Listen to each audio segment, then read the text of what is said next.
பொது சிவில் சட்டம் குறித்த விவாதம் மீண்டும் எழுந்திருக்கிறது. ஆயுத எழுத்து நேர்களே, வணக்கங்களோடு இந்த நிகழ்ச்சிக்கு வரவேற்கின்றோம். ஏன் இந்த விவாதம் எழுந்திருக்கிறது? இந்த கேள்வியை எழுப்பியிருப்பது உச்ச நீதிமன்றம். என்ன கேள்வி? பொது சிவில் சட்டம் சார்ந்து அரசாங்கம் செய்ய போவது என்ன? பல குழப்பங்கள் நிலவுகின்றன தனிச்சட்டங்களால் அப்படிங்கிற கேள்வி எழுப்பியிருக்கிறது. இது காலத்தின் தேவை. பொது சிவில் சட்டம் ஆகிய காரணத்தினால ஒருமித்த கருத்தை கொண்டு வந்து இதற்கான முயற்சிகளை அரசு செய்யும் என்று அரசாங்கத்துடைய சட்ட அமைச்சர், மத்திய சட்ட அமைச்சர் சொல்லியிருக்கிறார். நம்ம நாட்டில் கிரிமினல் சட்டம் எல்லோருக்கும் ஒன்று. ஆனால் மத விவகாரங்கள்ல, தனிப்பட்ட விவகாரங்கள்ல, திருமணம், சொத்துரிமை, இந்த விவகாரங்கள்ல மதங்கள் தனித்தனியே தனிச்சட்டங்களை வைத்திருக்கின்றன. இதை ஒரு பொதுவான சட்டமாக கொண்டு வர வேண்டும் என்ற கருத்து நிலவுகிறது. உச்ச நீதிமன்றம் அதை சொல்லியிருக்கிறது. பாரதிய ஜனதா தன்னுடைய அரசியல் நிலைப்பாடாக, தன்னுடைய கோரிக்கையாக வைத்துக் கொண்டிருக்கிறது. இது அமலாகுவதில் இதுல ஒரு ஒருமித்த கருத்து உருவாவது அப்படிங்கிறது ஏற்புடையதானா? இது மதங்களுடைய, சிறுபான்மை மதங்களுடைய உரிமைகளை பறிக்கக்கூடிய அம்சங்களை கொண்டிருக்கிறதா? பல கேள்விகள் எழுந்திருக்கின்றன. பொது சிவில் சட்டம் சமத்துவமா, அச்சுறுத்தலா அப்படிங்கிற கேள்வி எழுந்திருக்கிறது. விவாதிப்போம். இது சார்ந்த கூடுதல் விவரங்களை, தகவல்களை எமது சிறப்பு செய்தியாளர் சலீம் டெல்லியில் இருந்து தர கேட்போம். இன்று டாக்டர் APJ அப்துல் கலாம் அவர்களின் பிறந்த நாள். டாக்டர் கலாம் அவர்கள் இந்தியாவிற்கு பொது சிவில் சட்டம் தேவை என கூறியிருப்பது குறிப்பிடத்தக்கது. இந்திய சட்டத்தை ரொம்ப எளிமையாக புரிஞ்சுக்கலாம். அதாவது இந்திய சட்டத்தை முக்கிய பிரிவுகளாக பிரிக்கணும் அப்படின்னா, ஒன்று கிரிமினல், இன்னொன்று சிவில் சட்டம் என்று சொல்லலாம். கிரிமினல் சட்டம் என்ன அப்படின்னா, யாராவது கிரிமினல் குற்றத்தில் ஈடுபட்டால், அந்த குற்றம் நிரூபிக்கப்பட்டால் IPC CRPC என்ன சொல்லுதோ அதன்படி தண்டனை வழங்கப்படும். நான் இந்த மதத்தை சேர்ந்தவன், என்னோட வேதம் சொல்ற மாதிரி எனக்கு தண்டனை கொடுங்க அப்படின்னா அதெல்லாம் எடுபடாது. யாராவது தவறு செஞ்சாங்கன்னா ஜாதி மத அடிப்படையில் இல்லாமல் காமனா IPC CRPC என்ன சொல்லுதோ அதன்படிதான் தண்டிக்கப்படுவார். வேற வழியே கிடையாது. ஆனா எப்பொழுது வேறுபாடு வருகிறது அப்படின்னா, இன்னொரு பிரிவான சிவில் சட்டம். சிவில் சட்டம்னு சொல்லும் போது என்னெல்லாம் வருது அப்படின்னா, திருமணம், விவாகரத்து, ஜீவனாம்சம் கொடுக்கலாமா வேண்டாமா, அப்பா அம்மா விட்டுட்டு போன சொத்தை எப்படி பிரிச்சு எடுத்துக்கிறது, இதெல்லாம் சிவில் சட்டத்தில் விட்டு விடுகிறார்கள். சிவில் சட்டம் தனிப்பட்ட சட்டம். அதாவது சிறுபான்மை மதத்தினருக்கும் சரி, பெரும்பான்மை மதத்தினருக்கும் சரி, அவங்க மதம் என்ன சொல்லுதோ அதன் அடிப்படையில விட்டுறாங்க. காமன் சட்டம் என்பது கிடையாது. இப்பொழுது உச்சநீதிமன்றம் என்ன கேள்வி கேட்டிருக்காங்க மத்திய அரசு கிட்டனா, இந்த பொது சிவில் சட்டம் அப்படிங்கறத பொறுத்தவரையில் மத்திய அரசினுடைய நிலைப்பாடு என்ன அப்படின்னு சொல்லிட்டு சட்ட அமைச்சர் என்ன சொல்லிருக்காரு, எல்லாருக்கிட்டையும் கலந்து பேசிதான் இதுல ஒரு நிலைப்பாட்டை சொல்ல முடியும் அப்படின்னு சொல்லியிருக்காரு. அதாவது பொது சிவில் சட்டம் வேண்டும் என்று யார் யார் சொல்கிறார்களோ அவர்கள் என்ன வாதத்தை முன்வைக்கிறார்கள் அப்படின்னா, இந்தியா போன்ற ஒரு நாட்டிற்கு பொது சிவில் சட்டம் அவசியம். ஆனால் அந்த பொது சிவில் சட்டம் பெரும்பான்மை மதத்தினருடைய பிரின்சிபல்ஸ் எல்லாம் திணிக்கிற மாதிரி இருக்கக்கூடாது. எல்லார்கிட்டையும் ஒப்புதல் வாங்கி, எல்லா தரப்பினர்கிட்டையும் ஒப்புதல் வாங்கி, எல்லா மக்களோட ஒப்புதலோட ஒரு சட்டம் ஒன்று கொண்டு வர வேண்டும் அப்படின்னு சொல்றாங்க. அது மட்டும் இல்ல, நிறைய வளர்ந்த நாடுகள்ல என்ன பண்றாங்க, இந்த பொது சிவில் சட்டம் இருக்கின்றது. யாருக்கு எது நடந்தாலும் அந்த நாட்டிற்கு என்று ஒரு சட்டம் இருக்கிறது. ஆனால் இந்தியாவில தான் கிரிமினல் சட்டம் மட்டும் பொதுவாக இருக்கு, ஆனால் சிவில் சட்டம் பொதுவாக இல்லை. ஆதலால் ஒரு பொது சிவில் சட்டம் தேவை என்ற வாதத்தை முன்வைக்கிறார்கள். பொது சிவில் சட்டம் சாத்தியமா, அது சமத்துவமா, அச்சுறுத்தலா? பல கேள்விகள் எழுந்திருக்கின்றன. விவாதிப்போம். இன்றைய ஆயுத எழுத்து நிகழ்ச்சியில் பங்கேற்கிறார்கள் பாரதிய ஜனதாவுடைய மாநில செயலாளர் திரு KT ராகவன் அவர்கள், தமிழ்நாடு முஸ்லிம் முன்னேற்ற கழகத்துடைய மாநில செயலாளர் பேராசிரியர் ஹாஜா கனி அவர்கள். நிகழ்ச்சிக்கு அவரை வரவேற்கின்றோம். திரு ராகவன் அவர்களை வரவேற்கின்றோம். மற்றும் தமிழ்நாடு காங்கிரஸ் கமிட்டியுடைய செய்தி தொடர்பாளர் திரு ஏர்னஸ்ட் பால் அவர்கள் இணைகிறார். மற்றும் முன்னாள் நீதியரசர், ஓய்வு பெற்ற நீதியரசர் திரு வள்ளிநாயகம் அவர்கள் நம்முடைய இணைகிறார். அவரையும் இந்த நிகழ்ச்சிக்கு அன்போடு வரவேற்கின்றோம். என்னுடைய முதல் கேள்வி பேராசிரியர் ஹாஜா கனி அவர்களுக்கு. இதுல நிறைய ரிசர்வேஷன்ஸ் உங்களுக்கு இருக்கிறது பொது சிவில் சட்டம் தொடர்பாக. RSS ஒரு மதவாத எண்ணம் கொண்டது, இவங்க பொது சிவில் சட்டம் வேணும்னு கேட்கிறாங்க. BJP மதவாத எண்ணம் கொண்டது, இவங்க பொது சிவில் சட்டம் கேட்கிறாங்க. உங்களை போன்றவருடைய கருத்துல. ஆனா நாட்டுடைய உச்ச நீதிமன்றம் ஏன் பொது சிவில் சட்டம் வரக்கூடாது அப்படிங்கிற கேள்வியை இம்முறை கேட்டிருக்கிறது. இது கேட்பது முதன்முறை அல்ல, பல முறை கேட்டிருக்கிறது. இன்னும் சொல்ல போனா நாட்டுடைய அரசியலமைப்பு சட்டத்துடைய வழிகாட்டுதல் நெறியில நீங்கள் நன்கு அறிவது போல இருக்கிறது. ஏன் இது பற்றி நாம் விவாதிக்க கூடாது? ஏன் இதை பற்றி நாம் பேச தொடங்க கூடாது? நிச்சயமாக பேசலாம். ஆனால் அதற்கு முன்பு இந்த நாட்டிற்கென்று ஒரு பன்முகத்தன்மை இருக்கின்றது. 5 விரல்களும் ஒரே அளவில் இருப்பது சாத்தியமில்லை. அதுபோல இந்த நாட்டில் பல்வேறு பண்பாடுகள், பல்வேறு மதங்கள் இருக்கக்கூடிய மக்கள் இருக்கிறார்கள். நீங்க இந்த பர்சனல் லாஸ் என்று சொல்லக்கூடிய தனியார் சட்டங்களுடைய வரலாற்றை நாம் முதலில் பார்க்க வேண்டும். இந்த அரசியல் நிர்ணய அவையிலே ஒவ்வொன்றும் மிக தீவிரமாக விசாரணைக்கு, விவாதத்திற்கு உட்படுத்தப்பட்ட நேரத்தில் இந்த பொது சிவில் சட்டம் ஒன்று வேண்டும் என்றுதான் அம்பேத்கர், நேரு போன்றவர்களாம் விரும்பினார்கள். அந்த பொது சிவில் சட்டம் என்பது எந்த மதமும் சாராத ஒரு பொது சிவில் சட்டம். அதே நேரத்தில் அது முடியாது, இது பெரும்பான்மை சமயத்தின் கூறுகளை சிறுபான்மையினர் மீது திணிப்பது போல ஆகிவிடும் என்ற நிலை வரும்பொழுது அவர்கள் அதிலிருந்து பின்வாங்குகிறார்கள். அப்போது ஃப்ரீடம் ஆஃப் ரிலிஜன், மத சுதந்திரம் தொடர்பான ஒரு விவாதம் வருகின்றது. அப்பொழுதுதான் கண்ணியமிகு காயிதே மில்லத் அவர்கள், அதை நாம் மறந்துவிடக் கூடாது, இந்த நாட்டில் இருக்கக்கூடிய ஒவ்வொரு சமூகத்தினருக்கும் ஒரு தனியார் சட்டம் இருக்கின்றது என்று சொன்னால் அதற்கு காரணமாய் இருந்தவர் கண்ணியமிகு காயிதே மில்லத் என்பதை வரலாறு பதிவு செய்கின்றது. அவர் வாதாடுகின்றார், எதிர்மறையாக கேட்கின்றார். அப்பொழுது இது மத சுதந்திரம் பற்றிய விவாதத்தில் பொது சிவில் சட்டம் பற்றி பேசுகின்ற போது மத சுதந்திரம் 25(1) அரசியல் சாசனத்துடைய பிரிவுகளை நீங்கள் நன்கு அறிவீர்கள். அடிப்படை உரிமைகள் பற்றியது. அடுத்தது வழிகாட்டு நெறிமுறைகள் 31 56 வரை. அடிப்படை உரிமையில் 25(1) ப்ரொஃபஸ், பிராக்டிஸ் அண்ட் ப்ரொபகேட்.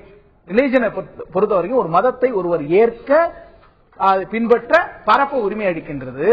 அந்த சமயத்தின் கூறுகளை தங்கள் வாழ்வியலில் ஒருவர் பின்பற்ற வாய்ப்பளிக்க முடியாத நிலைமை நாம் ஏற்படுத்தினால் அந்த மத சுதந்திரம் என்பதை கேள்விக்குரியதாகிவிடுமே என்று காயிதே மில்லத் கேட்ட கேள்விதான்.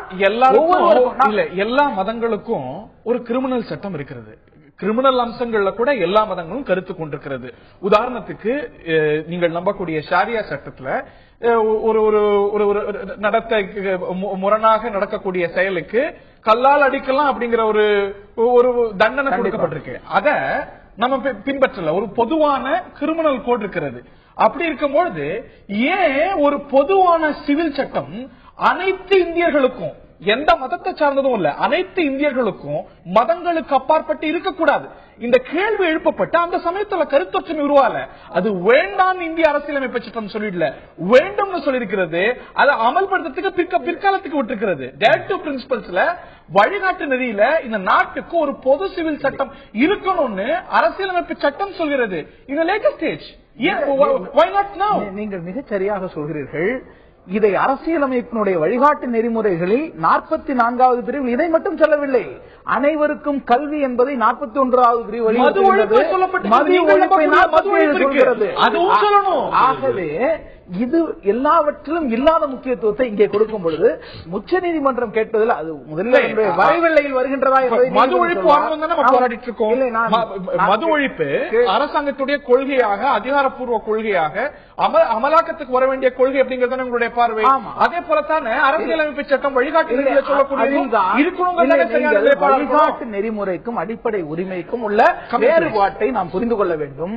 அடிப்படை உரிமை என்பதோடு வழிகாட்டும் நெறிமுறை மோதும் பொழுது அடிப்படை உரிமை தான் எடுத்துக் கொள்ளப்பட வேண்டும்.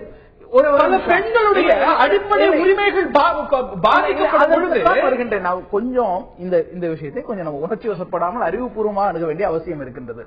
இன்றைக்கு பெண்களுடைய உரிமை பாதிக்கப்படுகிறது. பலதார மனம் ஒரு சாராருக்கு மட்டும் அனுமதிக்கப்பட்டு இன்னொருவருக்கு மறுக்கப்படுகிறது. இந்த காரணங்கள் எல்லாம் வைக்கிறார்கள். நாம் கேட்க வருவது, இந்த குற்றவியல் சட்டத்தை நீங்கள் எப்படி ஏற்றுக்கொள்கிறீர்கள்? அதான் உங்களுடைய முதல் கேள்வி. குற்றவியல் என்பது பல சமயத்தினரும் சம்பந்தப்படக்கூடியது. ஒரு இந்து கிறிஸ்தவரிடமோ ஒரு கிறிஸ்தவர் முஸ்லீமிடமோ குற்றம் செய்யலாம் என்று வரும்பொழுது அது பொதுவான தளத்தில் பொது சட்டத்தின்படிதான் விசாரிக்கப்பட வேண்டும். ஆனால் இந்த மாய தோற்றத்தை சங்க பரிவாரங்கள் உருவாக்கக்கூடிய மாய தோற்றம் முஸ்லிம்களுக்கு மட்டும் தனிச்சட்டமா என்று கேட்கிறார்கள். ஒன்று, சிவில் சட்டங்கள், குடிமையியல் அல்லது உரிமையியல் சட்டங்கள் என்பதிலே 99 விழுக்காடு அனைவருக்கும் பொதுவான சட்டம், பொது சிவில் சட்டங்கள் தான். வாடகை, கடன் கொடுக்கல் வாங்கல் அல்லது தொழில் தொடர்பான ஒப்பந்தங்கள், நான் வங்கியில கடன் வாங்குறேன், ஒரு குடிமகளை முஸ்லீமா கிறிஸ்துவனா இந்துவா பாக்குறத காட்டிலும் குடிமகனா ஒரு குடிமகள் இந்துவா இருந்தாலும் கிறிஸ்துவனாக இருந்தாலும் ஒரே ஒரு பாதிப்பு. 3-4 பிரிவுகள்: திருமணம், மனவிலக்கு, சொத்துரிமை, வக்பு சொத்துக்களை பராமரித்தல். இந்த 4மே ஒரு வீட்டுக்குள்ளும் ஒரு சமூகத்துக்குள்ளும் நடக்கக்கூடியவை. 2 சமயத்தினரோ இல்லது வேறு தரப்பினரோ ஈடுபட முடியாதவை. ஒரு தந்தையின் சொத்தை அவருடைய பிள்ளைகள் அந்த சமயத்தினுடைய கோட்பாட்டின்படி பிரித்துக் கொள்வதில் இன்னொரு சமயத்தினுடைய உரிமை எங்கே பாதிக்கப்படுகிறது என்பதை நாம் பார்க்கவில்லை. இன்னொரு சமயத்தினுடைய உரிமை பாதிக்கப்படல. அங்க அந்த இந்திய பிரஜைக்கு இன்னொரு இந்திய பிரஜைக்கு இருக்கக்கூடிய உரிமை ஏன் இருக்கக்கூடாது அப்படிங்கறத பிரச்சனை. இல்லை, இந்த உரிமையை அவர்கள் வேறொரு இந்திய பெண் பிரஜை தன்னுடைய தந்தையாருடைய தன்னுடைய இல்ல சொத்துரிமையில இவ்வளவு சொத்து பெற முடியும் அப்படின்னா இன்னொரு மதத்தை சேர்ந்த இந்திய பிரஜை ஏன் அதுல பாதி பெறணும்? அது பார்க்கும் பொழுது பர்சனல் லா, இது தனிப்பட்ட சட்டங்கள். இதை இருவருமே ஏற்றுக்கொள்கிறார்கள். நீங்க அங்கதான் பார்க்கணும். இப்போது திருமணத்தில் ஸ்பெஷல் மேரேஜ் ஆக்ட் ஒன்னு இருக்கு. அது பொது சிவில் சட்டம் மாதிரி தான் கிட்டத்தட்ட. இந்த சட்டத்தை ஏற்றுக்கொள்ளாதவர்கள், ஒரு கிறிஸ்தவ சட்டத்தையோ இந்து சட்டத்தையோ இஸ்லாமிய சட்டத்தையோ ஏற்றுக்கொள்ளாதவர்கள் சிறப்பு திருமண சட்டத்துக்குள்ள போய் விடுகிறார்கள். நாம் இங்க பார்க்க வேண்டியது வழிகாட்டு நெறிமுறைகள்ல இருக்கின்ற மற்றவற்றிற்கெல்லாம் இல்லாத முன்னுரிமை.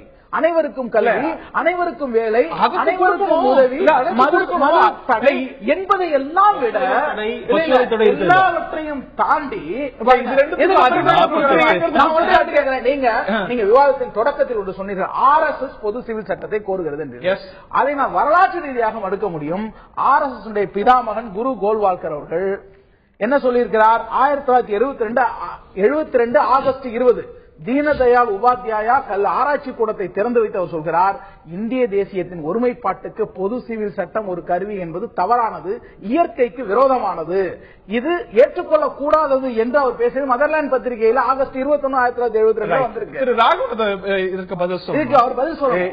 இதை தாண்டி எழுந்திருக்கக்கூடிய கேள்வி, பசுவதை சார்ந்த ஒரு விஷயத்துக்கும் இதற்கும் அதீதமான ஒரு முக்கியத்துவம் கொடுக்கறீங்க அப்படின்னு திரு ஹாஜா கனி சொன்னது போல நீங்களும் ஏத்துப்பீங்க. நமது நாடு பன்முக தன்மை கொண்ட ஒரு நாடு. டைரக்டிவ் பிரின்சிபல்ஸ்ல இருக்கிறது. ஆனா இது வந்து ஒரு ஜஸ்டிசபிள் ஒரு சட்டமா இல்லை அப்படிங்கறத நம்ம ஏத்துக்கிறோம். ஒரு பன்முகத்தன்மை கொண்ட ஒரு இந்திய நாட்டுல வெவ்வேறு முறைகள், வெவ்வேறு கஷ்டம் எல்லாம் இருக்கக்கூடிய ஒரு சூழல்ல, ஒரு மதத்துக்குள்ளே வெவ்வேறு பிரிவுகள், வெவ்வேறு கலாச்சாரம் இருக்கக்கூடிய நிலையில இத ஒரு சிவில் சட்டத்தை ஒருமுகப்படுத்துவது அப்படிங்கிறது வந்து கேட்பதற்கு நன்றாக இருக்கலாம். செயல்பாட்டுல 1000 சிக்கல்கள் கொண்டது, 10,000 சிக்கல் கொண்டது அப்படிங்கறது ஏற்பீங்களா மாட்டீங்களா? மிஸ்டர் ஹரீம், சகோதரர் வந்து அரசியல் நிர்ணய சபையோட இதெல்லாம் படிச்சிருக்கிறாரு, இப்ப சொன்னாரு. அவர்கிட்ட ஒரு விஷயத்த சொல்ல விரும்புறேன். இதை பத்தி டிஸ்கஷன் நடந்தது அரசியல் நிர்ணய சபையில. இஸ்லாமிய பெருமக்கள் படித்தவர்கள் அதுல இருந்திருக்கிறாங்க. டாக்டர் அம்பேத்கர் இருந்திருக்கிறாரு. இதை பத்தி இவர் சொன்னது நீங்க கேட்டதுக்கு எல்லாத்துக்கும் டாக்டர் அம்பேத்கர் சொன்ன பதிலே சொல்றாரு. அவரே இதை டிஸ்கஸ் பண்ணும்போது சொல்றாரு, இந்தியாவில் பிரிட்டன் வர்றதுக்கு முன்னாடி இந்துக்களுக்கு தனி கிரிமினல் சட்டம் இருந்தது, இஸ்லாமியர்களுக்கு தனி கிரிமினல் சட்டம்லாம் இருந்தது. கிரிமினல் சட்டம் நான் சொல்றது அதுவே இருந்தது. தனி எல்லாத்துக்குமே தனி சட்டம் இருந்தது. அவங்க வரும்பொழுது கிரிமினல் சட்டம் இந்த மாதிரி ப்ராப்பர்ட்டி ஆக்ட் எல்லாம் கொண்டு வரும்பொழுது, ஒரே சட்டமாக கொண்டு வரும்பொழுது இந்துக்களும் எதிர்க்கிற, முஸ்லீம்களும் எதிர்க்கல, எல்லாரும் ஏத்துக்கிட்டாங்க. இந்த சட்டம் பொது சிவில் சட்டம் வேண்டுமா அப்படிங்கறத பத்தி டிஸ்கஷன் வரும்போது சில இஸ்லாமிய எதிர்ப்பு கொஞ்சம் அதாவது இதுக்கு முன்னாடி தனியா இருந்தது, நம்ம அதை சொல்லல, தனியாவே இருந்திருக்கு. இப்ப இத பத்தி வரும்பொழுது அவர் சொல்றாரு, நீங்க எல்லாரும் ஒண்ணு சொல்றீங்க, ஆனால் நார்த் வெஸ்ட் ப்ராவின்ஸ், இப்ப பாகிஸ்தான் பகுதி இருக்கு பாத்தீங்களா, அந்த பகுதியில் இருக்கிற இஸ்லாமியர்கள் அவங்க ஹிந்து சட்டத்தை தான் அடாப்ட் பண்ணியிருந்தாங்க முன்னாடி, இந்த ஷரியத் வர்றதுக்கு முன்னாடி. அதே போல Bombay province, Malabar province, central India இந்த பகுதியெல்லாம் இருக்கிறவங்க அவங்க லோக்கல் லாவை தான் ஃபாலோ பண்ணிட்டு இருந்தாங்க. இந்துஸ் முஸ்லிம்ஸ் எல்லாம் ஃபாலோ பண்ணிட்டு இருந்தாங்க. இந்த நார்த் வெஸ்ட் வந்து ஹிந்து லாவே ஃபாலோ பண்ணிட்டு இருந்தாங்க, இந்து கஸ்டம்ஸ் இதான் அவங்க ஃபாலோ பண்ணிட்டு இருந்தாங்க. அப்போ எல்லா 1937 இதுல வந்து ஷரியத் ஆக்ட் தான் முஸ்லிம்ஸ் எல்லாம் ஃபாலோ பண்ணணும்னு வரும்பொழுது நான் சொன்ன இந்த பகுதி இருக்கிற முஸ்லிம்ஸ் எல்லாம் ரிவோல்ட் ஆனாங்க, எல்லாம் எதிர்த்தாங்க. நாங்க எங்களுடைய லாவை, நீங்க அம்பேத்கர் கொஞ்சம் படிக்கணும், நான் எங்கிட்ட இருக்கு நான் அப்படின்னு அவர் சொல்லிட்டு சொல்றாரு.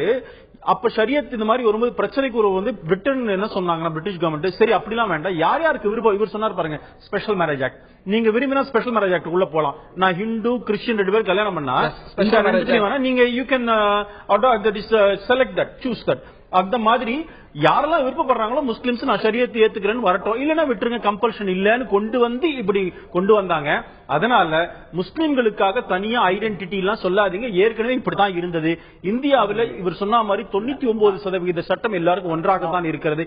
இது மாத்திரம் தான் இருக்கு, உலகத்துல எந்த நாட்டிலும் கிடையாது. உலகத்துல Pakistan declared Islamic state, Tunisia, துருக்கி, சிரியா எல்லா நாடுகளிலுமே பல அமெண்ட்மெண்ட் ஷரியத்துல கொண்டு வந்திருக்காங்க. நம்ம சரியாக கடைபிடிக்கக்கூடிய அம்சங்களை நீங்க இவர் இருக்கு, நான் இல்லன்னு சொல்லல. அதே இஸ்லாமிக் ஸ்டேட்ல நிறைய மாற்றங்கள் கொண்டு வந்திருக்காங்க. இப்ப பிரச்சனை என்னன்னா, ஷரியத் சட்டம் சாக்ரோசன்ட் புனிதத்தன்மை வாய்ந்தது, அதுல கை வைக்க முடியாதுதான் இவருடைய வாதமாக இத்தனை நாட்டில் இருந்திருக்கிறது. அப்படின்னு சொன்னா இந்த டிக்ளேர்ட் இஸ்லாமிக் ஸ்டேட்ல ஷரியத்து பல தடவை அமெண்ட் ஆயிருக்கு அந்த சட்டங்கள்லாம். அப்ப ஒரு மதச்சார்பற்ற நாடு என்று சொல்லும் பொழுது மதத்துக்கு சட்டம் இல்ல. நீங்க இந்த பல நாடுகள்ல இங்க இருப்பது போல ஒரு பன்முகத்தன்மை இல்ல. இங்க எப்படி சொல்றீங்க? இல்ல சார், அமெரிக்கால முஸ்லிம்ஸ் இருக்காங்க, எந்த சட்டத்தை ஃபாலோ பண்றாங்க?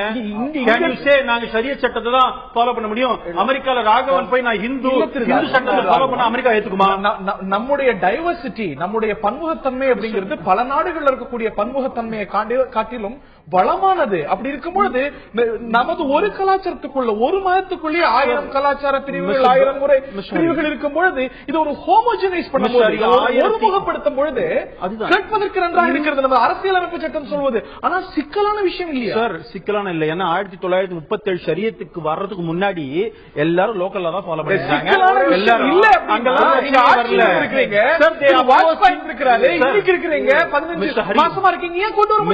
ஒரு நிமிஷம், அதுல இருக்கிற இன்னைக்கு கூட சதானந்த கவுடா சொல்லிருக்கிறார் எல்லாரையும் பேசணும்ட்டு. நாங்க இருக்கிற பிரச்சனையை உணர்ந்திருக்கிறோம். ஏன்னா இது டைரக்டிவ் பிரின்சிபல், அதை கொண்டு வர வேண்டும் என்று சொன்னால் எத்தனையோ சிக்கல்கள் இருக்குன்னு ஒத்துக்கிறேன். ஆனால் உச்ச நீதிமன்றம் பலமுறை சொல்லி இருக்கிறது. அது மாத்திரம் இல்ல, முன்பு சொல்லி நீங்க கூட நாங்க பேசுவோம், பேச போறோம் அப்படிங்கிற தவிர கொண்டு வரல. இதுவும் ஒரு சிக்கல்கள். நான் வந்து நாங்க கவர்மெண்ட்டுக்கு நான் கொண்டு வருவேன் பேசல, நான் எல்லாத்தையும் பேசணும்னு சொல்றேன். அதாவது இவர் ஒரு வசதியான உண்மை, மாபெரும் உண்மையை மறைச்சிட்டார்.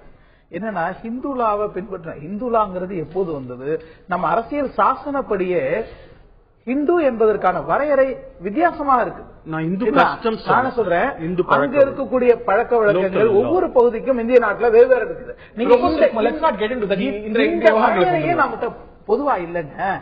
முதல்ல காமன் சிவில் ஹிந்து கோட் கொண்டு வரணும். வாய்ப்பில்லை. இன்னைக்கு ஒரு செக்யூலர் நாடு சார். இன்னைக்கு எல்லாருக்கும் சேர்த்து ஒரு சட்டம் வேணும் அப்படிங்கிறது இந்து சட்டம் இல்ல, பொது சிவில் சட்டம். ஒரு மதத்திற்கு முதல்ல ஒரு சட்டத்தை கொண்டு வர சாத்தியம் உண்டான்னு பாருங்க. இன்றைக்கு தேவையா 44வது பிரிவுப்படி அன்றைக்கு அம்பேத்கர் இடைவெளி எடுக்க வேண்டிய நேரம் விரிவா உங்கள்கிட்ட ஒரு இடைவெளிக்கு பிறகு வர இருக்கிறேன். இது சிக்கல்கள் ஒரு பக்கம் சுட்டி காட்டப்படுகிறது, விமர்சனங்கள் ஒரு பக்கம் இருக்கு. இது சார்ந்த ஒரு வைடர் கன்சல்டேஷன், ஒரு விவாதம் நடத்த போறோம் அப்படின்னு அரசாங்கம் தொடர்ந்து சொல்லி வருகிறது. இப்படி சொல்லக்கூடிய அரசாங்கம், தொடர்ந்து சொல்லி வரக்கூடிய அரசாங்கம் இதுதான் வரக்கூடிய பொது சிவில் சட்டத்துடைய ஒரு வரைவு அப்படின்னு வெளியிடாதது ஏன்? இதுக்கு எழுந்திருக்கக்கூடிய எதிர்ப்புகள்ல நியாயம் இருக்கிறதா? பொது சிவில் சட்டம் சமத்துவமா அச்சுறுத்தலா என்ற தலைப்பில் விவாதித்து வருகின்றோம். நீதியரசர் வள்ளிநாயகம் அவர்கள்ட்ட நான் கேட்க இருக்கின்றேன். நீதிமன்றம் ஒரு முறை இல்ல, சமீபத்திலேயே பல முறை இந்த விவகாரம் சார்ந்து அரசாங்கத்தை கேள்வி எழுப்பியிருக்கிறது. ஏன் வரக்கூடாதுங்கிற கேள்வி எழுந்திருக்கிறது. வருவது அவ்வளவு சுலபமான ஒரு விஷயமா? இதற்கு எதிர்ப்பு தெரிவிப்பவர்கள் எழுப்பக்கூடிய பிரதானமான ஒரு விஷயம், பன்முகத்தன்மை கொண்ட ஒரு நாட்டில் இப்படி ஒரு ஒருமுகப்படுத்தி ஒரு சட்டம் வருவது அப்படிங்கிறது சாத்தியமானது, சாத்தியமற்றது என்பதை தாண்டி ஆபத்தானது அப்படிங்கிற கருத்து முன்வைக்கப்படுகிறது. What is your view sir? அதாவது பன்முகத்தன்மை உடைய நாட்டிலே இருக்கிற மக்கள் பாத்தீங்கன்னா 2 லேக் சேம், சிவில் கோட் சேம், மற்ற எல்லா உரிமை சட்டமும் சேம். ஆனால் குறிப்பாக திருமண சட்டம், சொத்துரிமை சட்டம் கூட ஒன்றாகத்தான் இருக்கின்றது. ஆனால் சொத்து வாரிசுகள் என்று வரக்கூடிய சட்டம், சக்சஷன் ஆக்ட், இதுதான் 3லும் வேறுபாடு ஏற்பட்டிருக்கிறது. அதாவது முஸ்லீம் சட்டப்படி பெண்களுக்கு அரை பங்கு என்றால் ஆண்களுக்கு 1 பங்கு என்றும், கிறிஸ்தவர்கள் யார் யாருக்கு நீங்கள் வர முடியும் என்றும், அதே போல திருமணம் என்று வருகின்ற பொழுது கிறிஸ்தவ சட்டத்தில் டைவர்ஸே கிடையாது என்று சொல்லியிருக்கிறாங்க. ஆனால் முஸ்லீம் சட்டத்துல தலாக் தலாக்னு சொல்லிட்டு டைவர்ஸ் சொல்றாங்க. இன்னைக்கு வளர்ந்து வர காலத்துல நல்லா யோசிச்சு பாருங்க, முஸ்லீம் கல்ச்சர் எடுத்தாலும் யாராவது 4 பேர் 4 கல்யாணம் பண்ணு ஏதாவது அதிகமா இருக்கா? ஒரு சில என்னை பொறுத்த மட்டும் நான் சதித்த வழக்குகள்ல 4 பேர் கல்யாணம் பண்ணான்னு சொல்ல, டைவர்ஸ் பண்ணிட்டு அதுக்கப்புறம் தான் கல்யாணம் பண்றாங்க. 4 பேர் ஒரே சமயம் கல்யாணம் பண்ணிருக்கேன் அப்படின்னு சொன்னா அது வேறு வகையில வேறு காரணத்துக்காக சட்டத்தை தவறாக பயன்படுத்த இருக்கிற பொதுவாக என்னை பொறுத்த மட்டும் எந்த முஸ்லீம்களையும் லைக் பண்றது இல்ல. இரண்டாவது, உரிமை சட்டம் வரும்போது இன்றைக்கு பெண்களுக்கு சம உரிமை கொடுக்க வேணும். பாரதி பாடின பை நீ கொடுத்து வந்துட்டாங்க, பெண்களுக்கும் ஆண்களுக்கும் ஈக்குவலா கொடுக்கணும் சொல்லிட்டு வந்துட்டாங்க. அந்த நிலையில ஏதாவது முஸ்லீம் பெண் எனக்கு உரிமை வேண்டாம், ஆண்களை குறைக்கணும் அப்படின்னு ஒத்துக்குவாங்களா? அது கொடுக்கறது நியாயமா? அதாவது ரிலிஜன் பறந்துருக்க. மூன்றாவது, கிறிஸ்டியன் லா ஆக்ட்ல பாத்தீங்கன்னா சக்சஷன் ஓபன் பர்டிகுலர் வே. இந்த மத ரெப்ரசன்டேட்டிவ் பாடிஸ் யாருமே இதுல ஒரு அவங்க இது வேண்டாம்னு சொல்லும் பொழுது இது அதுவும் எங்களுடைய மத விவகாரம் மற்ற மதங்களை மற்ற சமூகத்தை பாதிக்காத ஒரு விஷயத்துல எதற்காக மாற்ற வேண்டும்? இந்த ஒரு ஸ்டேட்டஸ் கோல என்ன பிரச்சனைன்னு எழுப்புறாங்க. இல்ல ஸ்டேட்டஸ் கோ, அதாவது வளர்ந்து வர நாட்டுல அதாவது இன்றைக்கு இந்திய அரசியல் சட்டமே பல முறை திருத்தப்பட்டுள்ளது. எதற்காக திருத்தப்பட்டாங்க? அதாவது ஒரு சட்டம் என்பது எதற்காக இருக்க வேண்டும் என்றால் சமுதாய வளர்ச்சிக்காக, சமுதாயத்தில் மாற்றம் ஏற்படும் போது அதுக்கு தகுந்த சட்டங்கள் மாற்றி அமைக்கப்பட வேண்டும் என்பது நிலை.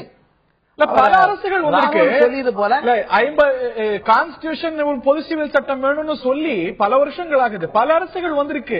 எந்த அரசாங்கத்தாலையும் இதுல ஒரு கருத்தொற்றுமை உருவாக்க முடியல அப்படின்னா இடையில இருக்கு. அவ்வளவு எளிமையான ஒரு விஷயமா இன்னைக்கு ஒரு கருத்தொற்றுமையோட தான் செய்ய முடியும்னு அரசாங்கமே நம்புது. இதுல ஒரு கருத்தொற்றுமை உருவாவதும் பல்வேறு மத அமைப்புகள்ல இதுல ஸ்டேக் ஹோல்டர்ஸா இருக்கக்கூடிய பல்வேறு பிரிவினர்கிட்ட கருத்தொற்றுமை உருவாது அவ்வளவு லேசான ஒரு விஷயம் நிச்சயமாக. ஏனென்றால் ஏன்னு கேட்டீங்கன்னா இப்ப புதிதாக ஆரம்பிக்கும் போது நல்லது ஆரம்பிக்க தப்பு இல்லையே, என்றைக்கா ஒரு தொடக்கம் ஏற்பட வேண்டும் அல்லவா? இப்ப சட்டத்துல பாருங்க, நீங்க ஈவன் ஹிந்துவோட எடுத்தாலும் சரி, இப்ப பாருங்க முஸ்லீம்ஸே தனக்கு அதாவது ஜீவனாம்சம் வேணும்னு சுப்ரீம் கோர்ட்ல போய் ஜீவனம் கொடுக்கணும் உத்தரவாச்சு. என்ன காரணம்? அன்றைக்கு டைவர்ஸ் பண்ணா நீ மகர் எவ்வளவு கொடுத்தீங்களோ அதுக்கு இவ்வளவு பணம் கொடுத்தா போதும் அப்படின்னு 1,000 ரூபாய் 2,000 ரூபாய் கொடுத்தாங்க. அது நீங்க ஒத்து வருமா? அவங்களே விரும்புவாங்களா? ஆக மாற்றம் வேண்டும் யாரும் விரும்புறாங்க. அந்த மாற்றம் வருவது யாரும் தடை செய்ய போறதில்லை. மேலும் நாட்டில் வளர வளர இந்த ஒரு சீர்திருத்தங்கள் அவங்களா அந்தந்த அமைப்புகள் செய்யணுமே தவிர அது வெளியில இருந்து ஒரு அரசாங்க ரீதியா செய்வது அப்படிங்கிறது பல சிக்கல்களை உருவாக்காது. ஒரு போலரைஸ்ட் இருக்கு அப்படிங்கிற குற்றச்சாட்டு இருக்கக்கூடிய சூழ்நிலையில இது ஒரு அரசாங்கமா செய்யும் பொழுது, ஒரு பாராளுமன்றமா செய்யும் பொழுது இது பிரச்சனைக்கு தீர்வை தாண்டி புதிய பிரச்சனைகள் உருவாக்காதா? இந்த ஒரு ரீஃபார்ம் இன்னைக்கு இந்து முறைகள்ல சீர்திருத்தங்கள் வேணும், எல்லா முறைகளிலும் குறைபாடுகள் இருக்குது. அந்த குறைபாடுகளுக்கான சீர்திருத்தங்கள் அந்தந்த அமைப்புகள்ல இருந்து வருவது சரியா, மேல இருந்து வருவது சரியா? ஒரு சின்ன கேள்வி கேட்கிறேன். ஹிந்துலால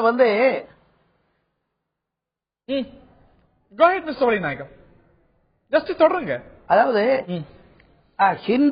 ஹிந்துலா எடுத்துட்டீங்கன்னா அந்த காலத்துல அதாவது மனைவி இல்லாமல் ஒரு பெண்ணோட வாழ்கின்ற பொழுது அவருக்கு பிறந்த குழந்தைகளுக்கு 1/4 ரைட் உண்டு, ரைட் இல்ல அப்படின்னு இல்லைக்கு சொன்னாங்க.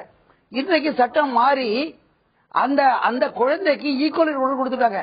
அது எப்படி கொடுத்தாங்க? எல்லாரும் கேட்டு கொடுத்தாங்களா? அதாவது மக்களுக்கு தேவையான சட்டம் செய்ய வேண்டியது ரெப்ரசன்டேட்டிவ் கடமை. சட்டம் வர்றதுக்கு முன்னால ஒரு நிமிஷம், சட்டம் வர்றதுக்கு முன்னால இந்த சட்டத்தினுடைய எப்படி பாதிக்கப்படுது கமிட்டியா செலக்ட் கமிட்டி அப்பாயின்ட் பண்ணி ஒவ்வொரு ஊருக்கும் சென்று அவங்களுடைய ஒப்பீனியனை வாங்கி அதை கன்சிடர் பண்ணித்தான் ஒரு சட்டத்தை கொண்டு வராங்க. அதுபோல நீங்க என்ன காரணத்தை இருக்கு கேட்கறேன். ஒரே ஒரு கேள்வி கேட்கிறேன்னா, இந்த மாற்றம் ஏற்படுவதனால உங்களுக்கு என்ன தீமை ஏற்படுகிறது? பெர்சனல் சொல்லிடுங்க.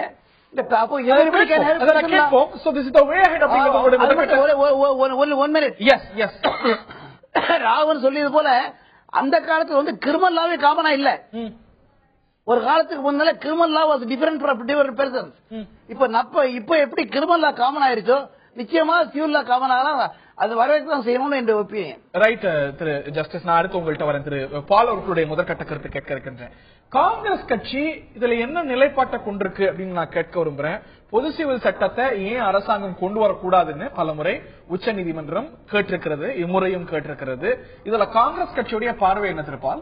காங்கிரஸ் கட்சியினுடைய பார்வை நிலைப்பாடு உடையது.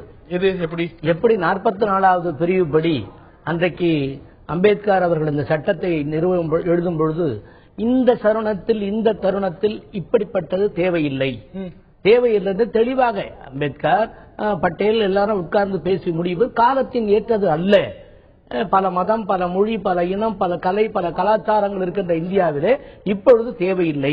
அந்த 1985 ஒரு அம்மா சுப்ரீம் கோர்ட்ல இதே ஒரு கேஸ் போட்டு சுப்ரீம் கோர்ட் உத்தரவிட்டது. என்னன்னு இந்த மாதிரி அந்த அம்மா கேட்கிற நியாயம் தான் உத்தரவிட்டது. ஆனால் ராஜீவ்காந்தி அரசு இல்லை தருணம் இன்னும் வரவில்லை, நேரம் இன்னும் வரவில்லை. இன்றைக்கும் மாட்டுக்கறி சாப்பிட்டதனால் ஒருவன் கொலை செய்ய அளவுக்கு இந்த நாடு போய்விட்டது. இன்னும் பதட்டம் இருக்கிறது. நாங்க போல இன்னும் பதட்டம் இருக்கிறது. இன்னும் மதங்களுக்கு இன்னைக்கு மாட்டுக்கறி சம்பவம் முன்பே ஆட்சியில் இருந்தபோது நாங்கள் ஆட்சியில் இருந்தபோது மட்டும் குஜராத் ஆட்சியில் இருந்தபோது மோடி ஆட்சியில் இருந்தபோது நிலைப்பாடு என்ன? பொது சிவில் சட்டம் வரணும் அப்படின்னு கோர்ட் சொல்லுது. காங்கிரஸ் கட்சி என்ன? பொது சிவில் சட்டத்திற்கு காங்கிரஸ் எதிரி அல்ல. ஆனால் எல்லா மதத்தினரையும் அழைத்து பேசி நேரம் வரும்பொழுது அவர்கள் சமாதானம் இந்த அரசு சொல்லுது. இல்ல இந்த அரசு சொல்லிக்கிட்டே இருக்கும். இந்த அரசுக்கு வேலை சொன்னதை செய்ய முடியல. சொல்ல வந்த தேர்தல் வாக்குறுதிகளை ஆகவே ஒரு குண்டு போட்டு மக்களை இப்படி கலக்க பார்க்கிறார். இல்ல இந்த குண்டு போட்டது கோர்ட். இப்போ கோர்ட்டு குண்டு போட்டதோ இல்லையோ, இவர் சட்ட மந்திரி தான் கொஞ்ச நாளா குண்டு போட்டு இருந்தார். இல்ல சார், சட்ட மந்திரி, இந்த சட்ட மந்திரி, முந்தைய சட்ட மந்திரி நாங்க பேச்சுவார்த்தை நடத்துறோம் அப்படிங்கிறார். கோர்ட்டு இவ்வளவு குழப்பம் இருக்கு, இதுல அரசாங்கம் என்ன பண்ண போகுது, ஏன் பொது சிவில் சட்டம் வரக்கூடாதுன்னு கேட்குது. ஜவஹர்லால் நேரு இந்த ஒரு பொது சிவில் சட்டம் வேண்டும் என்று கருதினார். இன்றைய காங்கிரஸ், சோனியா காந்தி தலைமையிலான இன்றைய காங்கிரஸ் இதுல என்ன பார்வை கொண்டிருக்கிறது? வரணுங்குதா, வர வேண்டாங்குதா? வர வேண்டாம்னு சொல்லல, வரணும்னு சொல்ல. வரணும். எப்போ? இந்துக்களும் முஸ்லீம்களும் ஆனா வராதுன்னு சொல்ற அந்த கேளிக்கைக்கு அரிசார் கேளிக்கைக்கு இடமில்லை. முகமதியர்களும் கிறிஸ்தவர்களையும் அவர்கள் ஒருமித்த பார்வையோடு இருக்கிறார்கள். இந்தியாவிற்கு முஸ்லிம்களும் ஒரே பார்வையில் இருக்கிறார்கள். மைனாரிட்டி அரசினால் மீண்டும் இந்த மோடி அரசாங்கம் வர முடியாது என்ற ஒரு நிலைக்கு தள்ளப்பட்ட பிறகு நிரந்தரமானதல்ல. எந்த அரசு, காங்கிரஸ் அரசோ பிஜேபி அரசாங்கமோ நிரந்தரமானதல்ல. இந்திய அரசியலமைப்பு சட்டம் நிரந்தரமானது. இந்திய அரசியலமைப்பு சட்டத்துல இது ஒரு கட்டத்துல வரணும் அப்படின்னு சொல்லுது. நீங்க வந்தாகணுங்கிறீங்களா? ஒரு கட்டத்துல வரணும் சார். இருக்கக்கூடாது. இந்த கட்டத்துல 21ஆம் நூற்றாண்டு. இந்த கட்டத்தெல்லாம் இந்துக்கள் ஒரு சாமியார் சொல்றாரு, இந்துக்கள் எல்லாம் 4 புள்ள பெத்துங்க, 5 புள்ள பெத்துங்க. ஒரு சாமியார் சொல்றாரு இந்த கரியை சாப்பிட்டா பாகிஸ்தான். ஒரு சாமியார் சொல்ற இந்தியாவில் என்ன நடக்கிறது? இன்னும் மதவாரி, இன்னும் மொழிவாரி சண்டைகள் பெருத்துக் கொண்டே இருக்கிறது. சமீபத்தில் நீங்க மனசாட்சியை வைத்து சொல்லுங்க. சமீபத்தில் இந்த 15 மாத ஆண்டு சட்டம் அப்படிங்கிறது அனைவருக்கும் பொதுவான சட்டம். இதற்கும் மாட்டுக்கறி சம்பவத்துக்கும் இல்ல வேற எங்கேயும் நடக்கக்கூடிய சம்பவங்களுக்கும் அவையெல்லாம் கண்டிக்கத்தக்கது. அதையும் இதே எப்படி தொடர்பு படுத்துறீங்க? திருப்பி நீங்க சொல்லுகிறேன் சார், நீங்க திருப்பி சொல்லுங்க. நீங்க ஒரே கட்டையில நிக்கிறீங்க. பொது சிவில் சட்டத்திற்கு காங்கிரஸ் எதிரி அல்ல. ஆனால் ஒரே மதம், ஒரே நாடு, இந்து நாடு, இந்திய நாடு. ஜவஹர்லால் நேரு பொது சிவில் சட்டம் வேணும்னு சொன்னாரு. காங்கிரஸ் கட்சி எதிரி, பொது சிவில் சட்டத்துக்கு எதிரி அல்ல. எதிரி இல்லாதனால ஆதரவு நான் புரிஞ்சுக்கிறேன். இல்ல எதிரி இல்லாதனால ஆதரவு நீங்க ஏன் புரிஞ்சுக்கிறீங்க? எதிரி அல்ல. ஆனா இந்த காலகட்டத்தில், இந்த சூழ்நிலையிலே 44 நடக்குது சார். மோடி ஆட்சி நடக்குது சார். உங்க ஆட்சியில மத நல்லிணக்கம் இருந்ததுல அப்ப ஏன் கொண்டு வரல? கொண்டு வர வேண்டிய அவசியம் அப்பொழுது இல்லை. வளர்ச்சிக்காக நாடு போகிறதா? இந்த சட்டம் போட்டுக்கிட்டு இருக்க நாடு போகிறதா? நீங்க எந்த கட்டத்திலையும் கோர்ட் பலமுறை எழுப்பியிருக்கிறது. ஏன் உங்களுக்கு அதுக்குள்ள நான் சுப்ரீம் கோர்ட்டை விமர்சிக்க தயாரா இல்லை. சில சமயங்களில் சட்டத்துறை நான் விமர்சிக்க தயாரா இல்லை. சில சமயங்களே சில கண்ட மாறுதல்களை அதன் மூலமாக வருவதை நாங்கள் மக்கள் உணர்கிறார்கள். மக்களே எதுக்கு அரசியலமைப்பு சட்டத்தில் இல்ல. இந்த சூழ்நிலையிலே வேண்டாம். இந்த சூழ்நிலையில வேண்டாம் சொல்லுங்க. அந்த சமயத்துக்கான விளக்கம் கொடுங்க. இந்த சமயத்துல வேண்டாம், மோடி ஆட்சி இருக்கு, இங்க மாட்டுக்கறி சம்பவம் நடக்குது, வேற பல சம்பவம் நடக்குது. காந்தி விரும்பிய நேரம், மகாத்மா காந்தி விரும்பிய நேரம், மன்மோகன் ஆட்சியில் வரலையா? மன்மோகன் சிங் காந்தி விரும்பிய நேரம், மன்மோகன் சிங் ஆட்சி இல்ல, எப்பொழுதும் நரசிம்மராவ் ஆட்சி இல்ல, ராஜீவ் காந்தி ஆட்சி இல்ல, இந்திரா காந்தி ஆட்சி இல்ல, காந்தி விரும்பிய காலம் வரல. தமிழக மக்கள் எதிரான ஒரு விஷயம். இந்த கருத்தந்தி டிவியை பார்த்துக் கொண்டிருக்கிற மக்கள் மத்தியிலே ஹரிசார் அவருடைய பேரு புனிதமாக இருக்கிறது. எப்படி எந்த கேள்வியும் கேட்டுவிட்டு ராஜீவ் காந்தி காலத்திலே, மன்மோகன் சிங் காலத்திலே, சோனியா காந்தி காலத்தில் கேட்பார், கேட்டு இந்த தடங்களை அவர் மறுப்பார். மக்கள் மத்தியில் இந்துவும் ஒரு RS இந்துவும் ஒரு மனிதனுடைய கரியை சாப்பிடுற கோரிகள் வாழுகிற இந்த நாட்டிலே, ஒரு RS தான் திருப்பி சொல்லுகிறேன், வாழுகிற இந்த நாட்டிலே மத நல்லிணக்கம் என்றைக்கு வருகிறதோ அன்றைக்கு உங்க ஆட்சியில மத நல்லிணக்கம் இல்ல இருந்தது. மத நல்லிணக்கம் ஆட்சி வளர்ச்சி பெற்று வந்தது.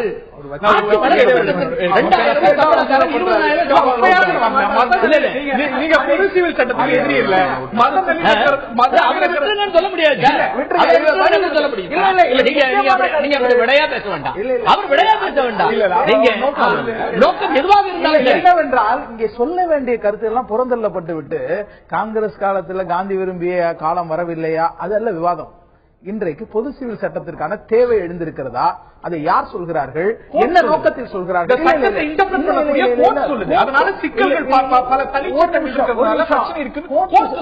கோர்ட் சொல்வது அதனுடைய வரைவெள்ளையில் அது வருதாங்கிறத நீதிபதிகள் சொல்லுவாங்க. ஒன்று இல்ல ஒரு நிமிஷம், அதாவது சட்டத்தை இயற்ற வேண்டியது நாடாளுமன்றம், அதை செயல்படுத்த வேண்டியது நீதிமன்றம். இங்கே இந்த தேவை எப்படி ஏற்பட்டிருக்கிறது என்பதை நீங்கள் கொஞ்சம் இதை பகுப்பாய்வு பூர்வமாக பாருங்கள். இந்தியா முழுமைக்கும் ஒரே கிரிமினல் சட்டம் இருப்பதாக சொன்னீர்களே, இருக்கிறதா? இல்லை இல்லை. எது தமிழகத்தில் குற்றமோ அது மராட்டியத்தில் பாஜக சிவசேனா ஆளுகின்ற சிறப்பு சட்டம் இல்ல. பாலியல் தொழில் தமிழகத்தில் குற்றம், மகாராஷ்டிரா அதுக்கு உரிமம் இருக்கிறது. ஒரு இடத்துல மது குடித்தால் பண்றது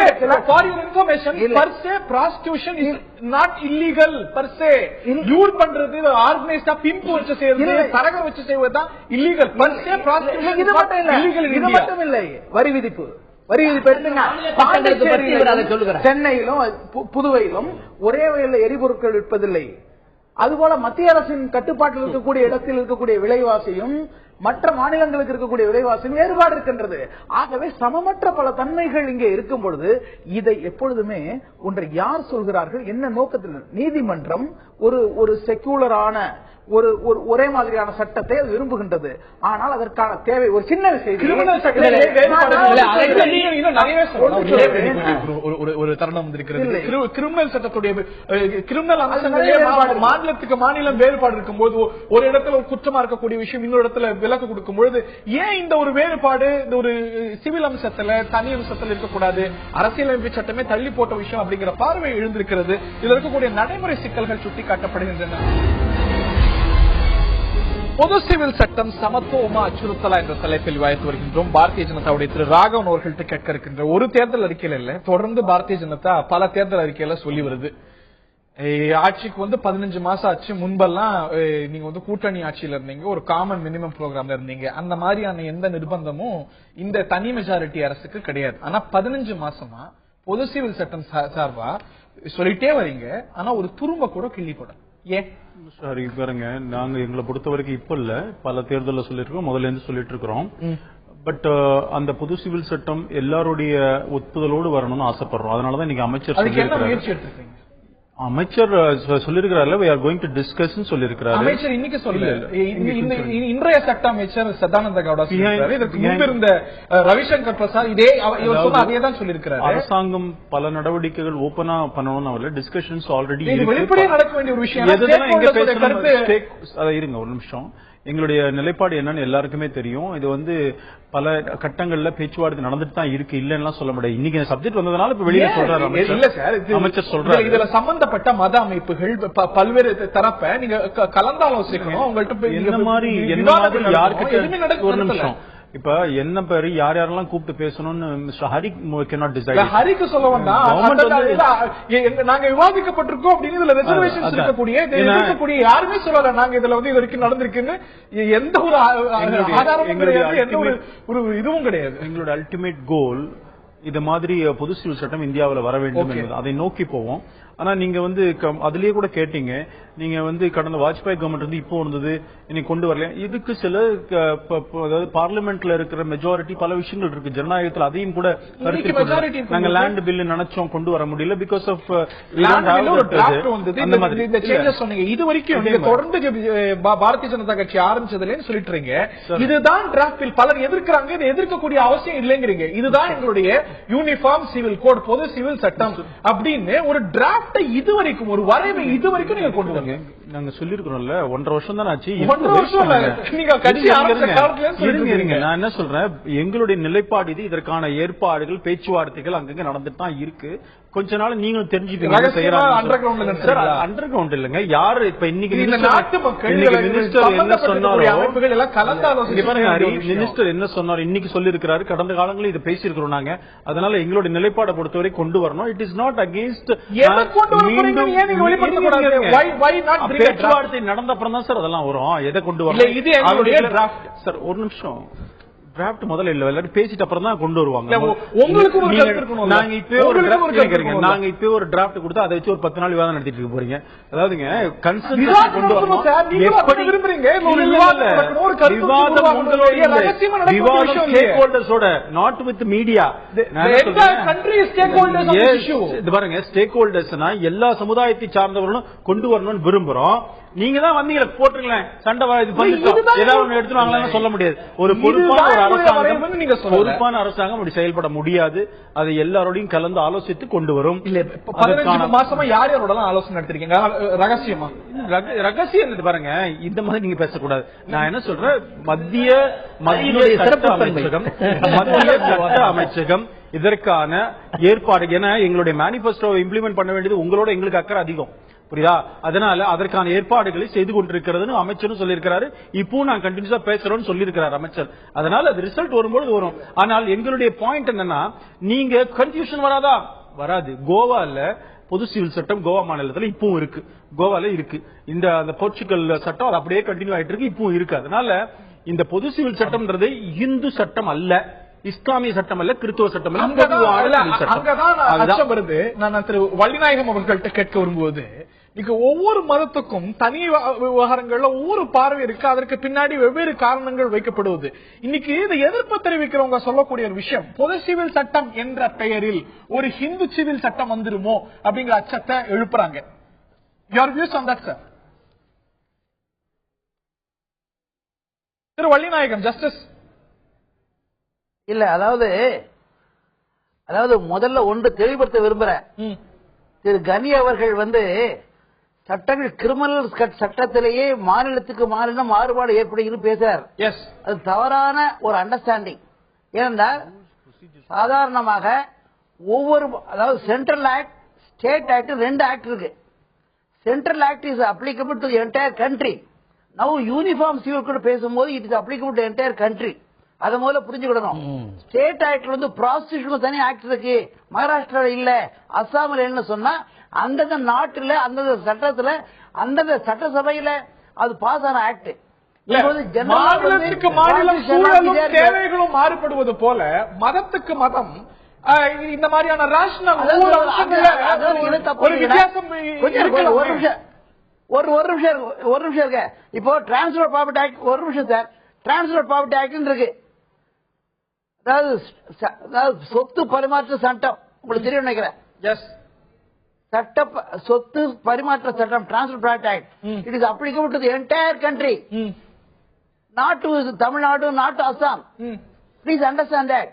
அதுபோல வந்து பல சட்டங்களே நாங்கள் குறிப்பிட முடியும். ஆனாலும் இப்போ ஹிந்து சக்சஷன் ஆக்ட் மாதிரி இப்போ சக்சஷன் ஆக்ட் இருக்கு இல்லையா, அது வந்து கிறிஸ்டியன்ஸுக்கு எல்லா, இந்த நாட்டில் உள்ள எல்லா கிறிஸ்டியன்ஸுக்கும் அப்ளை ஆகுது. அதுபோல வந்து முஸ்லீம் வந்து எல்லாத்துக்கும் பெருசு அப்ளை ஆகுது. தனிப்பட்ட முறையில இந்த நாட்டுக்கு இப்படி, தமிழ்நாட்டுக்கு இப்படி, மகாராஷ்டிராவுக்கு இப்படி, அல்லது முஸ்லீம் இருக்க இன்னொரு மாநிலத்துக்கு இப்படி இல்ல. இப்ப நம்முடைய கேள்வி என்னவென்றால், பொதுவாக இந்த வேறுபாடு இல்லாமல் என்னுடைய புரிதல் சரியா இருந்தா படி கனலா படி அங்க வந்து அந்தந்த மாநில சூழலுக்கு ஏற்றாற் போல அந்தந்த மாநில தேவைகளுக்கு ஏற்றாற் போல சில அம்சங்கள் இருக்குன்னு நான் புரிஞ்சுக்கிறேன். எல்லா சட்டத்திலுமே சில அமெண்ட்மெண்ட்ஸ் இருக்கு சார். லோக்கல் இல்ல நான் என்ன சொல்ல வரேன், நான் கொஞ்சம் நான் அதை சொல்ல வரல, ஒரே நிமிஷம் அதை சொல்லல. நான் என்ன சொல்ல வரேன்னா சார் சொல்லுங்க. நான் என்ன சொல்ல வரேன், ஒரே நிமிஷம். நான் என்ன சொல்ல வரேன்னா இந்தியா முழுதும் மொத்தமாக 130 கோடி மக்களுக்கும் அப்ளை பண்ற மாதிரி பொது சிவில் சட்டம் தேவை. அதுக்கு காரணம் தான் சொல்லிட்டு இருக்கிறோம். நம்ம இதுல வந்து நீங்க மாநிலத்தில் இப்படி இருக்குன்னு மாறுபட்டு பேசுவதில் எந்த விதமான பயன் இருக்குமா எனக்கு தெரியல. நீதிபதி நீதிபதி ஒரு விஷயத்த சொல்றாரு. நீதிபதி ஒரு விஷயத்தை பொறுத்த வரைக்கும் நீதிபதி ஒரு விஷயத்த சொல்றாரு. மேரேஜ் கிறிஸ்தவ மதத்திலே பிரிவு என்பது கூடாது என்பது இந்தியாவில் உலகம் முழுமைக்கும் ஒன்றே. மாநிலத்துக்கு மாநிலம் வித்தியாசப்படும் என்றால் அந்த பிரிவினை அவர்களுக்குள் முடியவே முடியாது. குழந்தை திருமணம் அப்படிங்கிறது கூடாது அப்படிங்கிறது தான் பொதுவான ஏற்புடைய ஒரு விஷயம். அதற்கு வந்து கிறிஸ்டியன் ஆக்ட் படியும் அதே போல இஸ்லாமிய முறைப்படியும் அதற்கு ஒரு ஏற்பு இருக்கும் பொழுது அதுக்கு அது வந்து சரியான கேள்வி தெளிவான கேள்வி. கிறிஸ்தவ மதப்படி சிறு குழந்தை திருமணம் கூடாது ஒன்று. இரண்டாவது, கருவிலே குழந்தையை அழிக்க கூடாது. கிறிஸ்டியன் மேரேஜ் ஆக்ட் படி நம்முடைய புரிதல் சரியா இருந்தா கிறிஸ்டியன் மேரேஜ் ஆக்ட் படி miners can Mary with parental acceptance. பெற்றோர் சம்மதித்தால் 18 வயதுக்கு குறைவானவர்கள் கிறிஸ்துவ மேரேஜ் ஆக்ட் படி திருமணம் செஞ்சுக்கலாம். இது வந்து ஒரு சரியான ஏற்பா, இது ஒரு சரியான ஒரு நிலைப்பாடா? ஒரு சர்வதேச கன்வென்ஷன்ஸ் இருக்கிறது, அதை ஏற்காத போது ஏன் தனி சட்டங்கள் அதை ஏற்கணும்? இல்லை, நீங்கள் 21 குழந்தை திருமணத்தை நம்ம ஏத்துக்கிறோம். காங்கிரஸ் கட்சி ஏத்துக்குதா? நீங்கள் சொல்றது ஒவ்வொரு நாடுகளிலும் மைனர் மேஜர் எந்த அளவுகோல வைக்கிறார்களோ அந்த அளவுக்கு கிறிஸ்தவ மதத்தின்படி இணைப்பு சட்டம் திருமண சட்டம் ஒன்றே. நீங்க ஒரு நிமிஷம், இந்தியாவில் கிறிஸ்டியன் மேரேஜ் ஆக்ட் படி 18 வயதுக்கு கீழே இருக்கிறவங்க பெற்றோருடைய சம்மதத்தோட திருமணம் செஞ்சுக்கலாமா? முடியாது. முடியலாம். எப்படி முடியலாம்? சைல்ட் மேரேஜ் ஆகாது. 18 வயசு மேஜர் அப்படின்னு சட்டம் நிர்ணயிக்குது. அதுக்கு கீழே இருக்கிறவங்க திருமணம் செஞ்சுக்கலாம் அப்படிங்கிறது சரியான ஒரு விஷயம். இந்திய அரசாங்கம் சட்டப்படி திருமணத்திற்கு இந்திய அரசாங்கம் என்ன வயது நிர்ணயிக்கிறதோ அது கிறிஸ்துவ திருமண சட்டம் ஏற்றுக்கொள்கிறது. அதற்கு கீழே உள்ள மைனர்களாக மைனர் ட்ரீட் பண்றது. இதுதான் கேனன் லா. முஸ்லிம் மேரேஜ் திருமண சட்டப்படி அதை மாற்ற இயலாது. டைவர்ஸ் தான் மனிதன் கடவுள் இணைத்ததை மனிதன் பிரிக்காதிருப்பானாக என்ற சொல்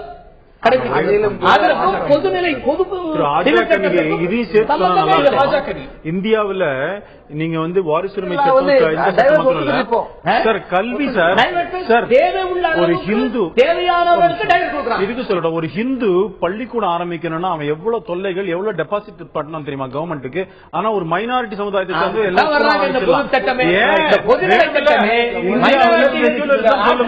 ஒரு இந்து கல்வி நிறுவனம் ஆரம்பிக்க ஏன் பிரச்சனை வருது?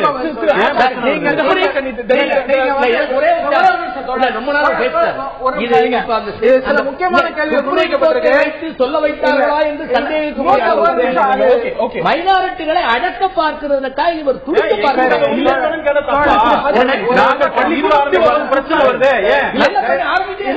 21ஆம் நூற்றாண்டுல பல நாடுகள்ல தடைபெற்றிருக்கக்கூடிய பல நாடுகள்ல நிகழ முடியாத நிகழக்கூடாத பலதார மனம் இந்தியால இந்த தனி சட்டங்கள் இருப்பதால சாத்தியப்படுது. தலாக் தலாக் தலாக் அப்படின்னு சொல்லிட்டு ஒரு பெண்ணை முஸ்லிம் அமைப்புப்படி முஸ்லிம் முறைப்படி ஒரு ஆண் 3 தலாக் சொல்லி விவாகரத்தை செஞ்சிட முடியுது. அது பல இடங்கள்ல ஏற்றுக்கொள்ளப்படுது. ஆனா அது பல இஸ்லாமிய பெரும்பான்மை இருக்கக்கூடிய நாடுகள் ஏற்கப்படாத ஒரு சூழ்நிலை. துனிசியால பேண்ட், துருக்கியில பேண்ட் அப்படி இருக்கும்போது இந்தியாலேயே அனுமதிக்கப்படணும். கேள்வி.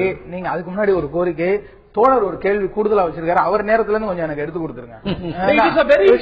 அவனு கேக்குறேன், இந்த திருமணம் விவாகரத்து விஷயத்தில் இங்கு மட்டும் பலதார மனம் அங்கீகரிக்கப்படுகிறது. பாஜகவும் நியாயமா அந்த கேள்விதான் கேட்கிறாங்க. இந்த நாட்டினுடைய குடிமக்களில் முஸ்லிம்கள் மட்டும் பலதார மனம் செய்து கொள்ளலாமா என்று. அதாவது இந்திய நாட்டில் எடுக்கப்பட்ட புள்ளி விவரப்படி மிக குறைவாக பலதார மனம் செய்திருப்பவர்கள் முஸ்லிம்கள் என்ற ஒரு புள்ளி வரம் வந்திருக்கு.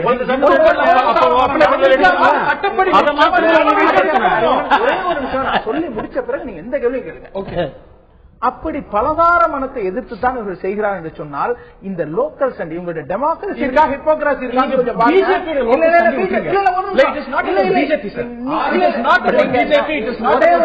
ரெண்டு பக்கம் தாக்குதலை சந்திக்கிறேன். இந்த கேள்விக்கு நான் பதில் வச்சோன்னு சொல்லுங்க. நம்முடைய பாஜகவுடைய மதுரா தொகுதி நாடாளுமன்ற உறுப்பினர் திரு ஹேமமாலினி அவர்கள் 1980 தர்மேந்திராவை திருமணம் செய்து கொள்வதற்காக 2 பேரும் முஸ்லீம் ஆகிறாங்க. அதற்கு முன்பு தர்மேந்திரா இவரை திருமணம் செய்தவர் 1980 2வது திருமணம் செய்கிறார். அதற்கு அவருக்கு சந்நிதியோல் பாபிதியோல் புகழ்பெற்ற நடிகர்கள் மகன்கள் நடிகர்களா இருக்கிறாங்க. அவர் திருமணம் செய்து கொண்டவரை இவர்கள் நாடாளுமன்ற உறுப்பினர் 2009 ஆக்கினார்கள். ராஜ்யசபையில பல அரசியல் தலைவர்கள் இது சட்டப்படி குற்றம். ஆனா உங்களுக்கு அப்படி குற்றம் அல்ல. ஒரு இந்தி 2வது கல்யாணம் பண்ணினா நீதிமன்றத்தில் சட்டப்படி குற்றம். ஒரே ஒரு விஷயம், நான் இங்க பெயர் குறிப்பிடவில்லை, நாகரிகம் கருதி பெயர் குறிப்பிடவில்லை. ஆனால் இந்து என சான்றிதழ் இருக்கின்ற தலைவர்கள் சட்டப்பேரவை தலைவர்களாக இருந்திருக்கிறார்கள், முதலமைச்சராக இருந்திருக்கிறார்கள், உறுப்பினராக இருந்திருக்கார்கள், பாஜகவினுடைய கப்பல் துறை அமைச்சராக பாதிக்கப்பட்ட மனைவி கோர்ட்டுக்கு போனால் என்ன ஆகும் என்று சட்ட உச்ச நீதிமன்ற வழக்கு அரசு அதுல உச்ச நீதிமன்றம் தண்டிக்கவில்லை. குறிப்பிட்ட சடங்குகளை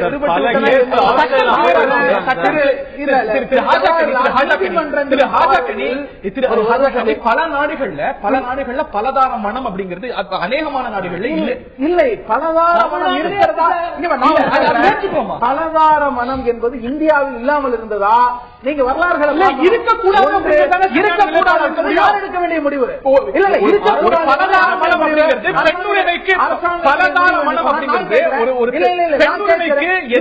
பெண்ணுரிமைக்கு எதிரானதா ஆதரவானதா என்பதை விவாதிக்க வேண்டிய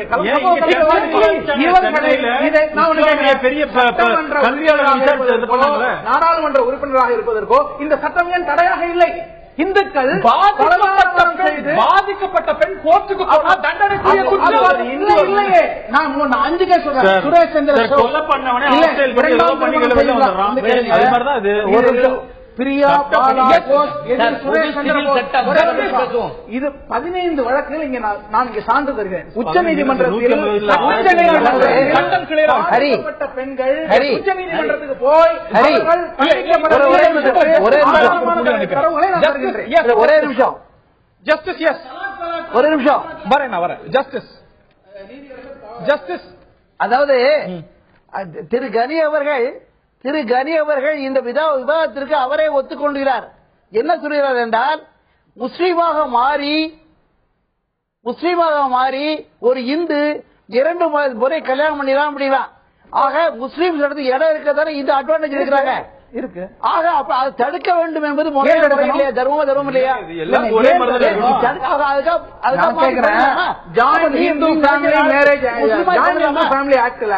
வருமான வரி சலுகை இந்துக்களுக்கு தரப்படுகிறது, முஸ்லிம்களுக்கு உண்டா? என்ன சமூகத்தை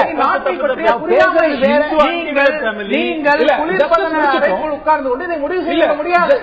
இந்து அஞ்சல் ஃபேமிலியில என்ன முடிச்சிருங்க. அதாவது முடிச்சிட்டோம்.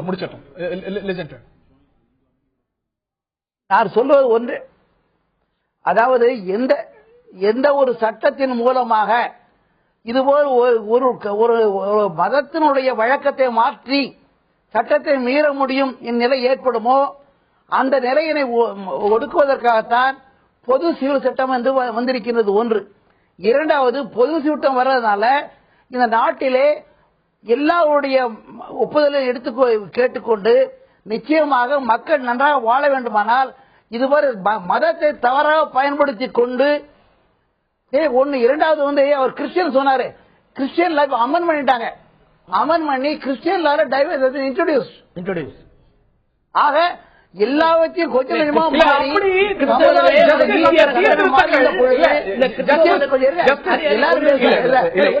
ரெண்டு பேரும் பேசினா அர்த்தம் இல்ல. உண்மைதான் ஜஸ்டிஸ், நான் உங்கள்கிட்ட கேட்கிறேன், உண்மைதான் உங்கள்கிட்ட கேட்கிறேன். இந்து சட்டத்திலேயே பெண்களுக்கான சொத்துரிமையில 2005 வரைக்கும் சீர்திருத்தங்கள் வந்தது. கிறிஸ்தவ சட்டத்திலே நீங்க சமீபத்தில் சொல்றீங்க.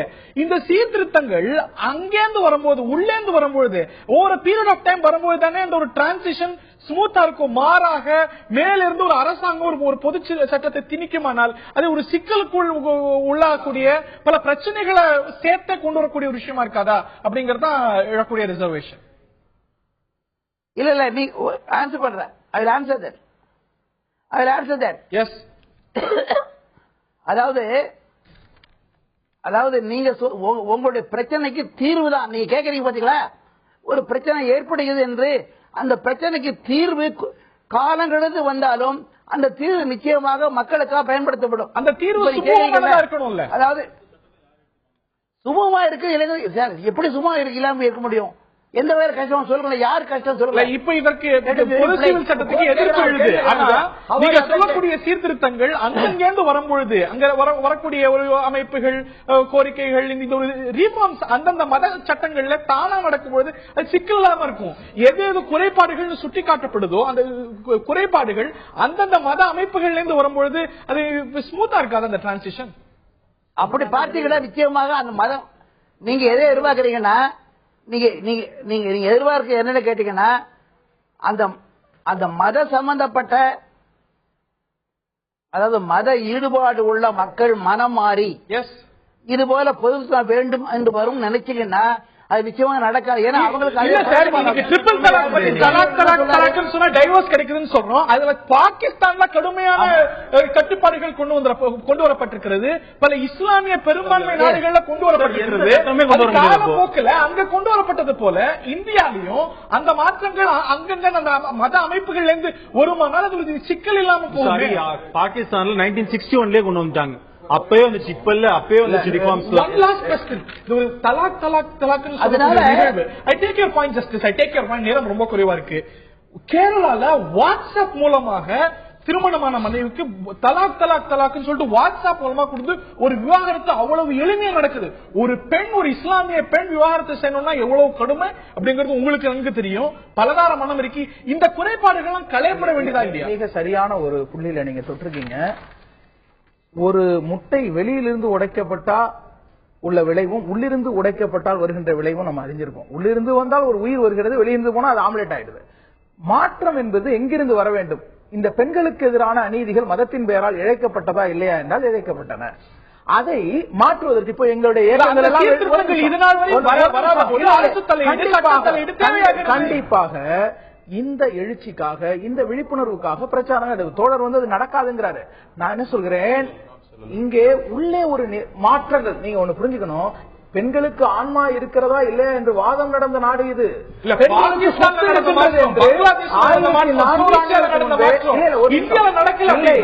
1400 ஆண்டுகளாக விதவை திருமணத்தையும் பெண்களுக்கான சொத்துரிமையும் நிலைநாட்டி வந்திருக்கின்ற ஒரு மாற்றம். இங்கே எங்களுக்கான சட்டம் பிறருடைய உரிமையை பாதிக்கின்றதா, நாட்டினுடைய சமநிலை தன்மையை அது குலைக்கின்றதா என்றால் இல்லை. இந்திய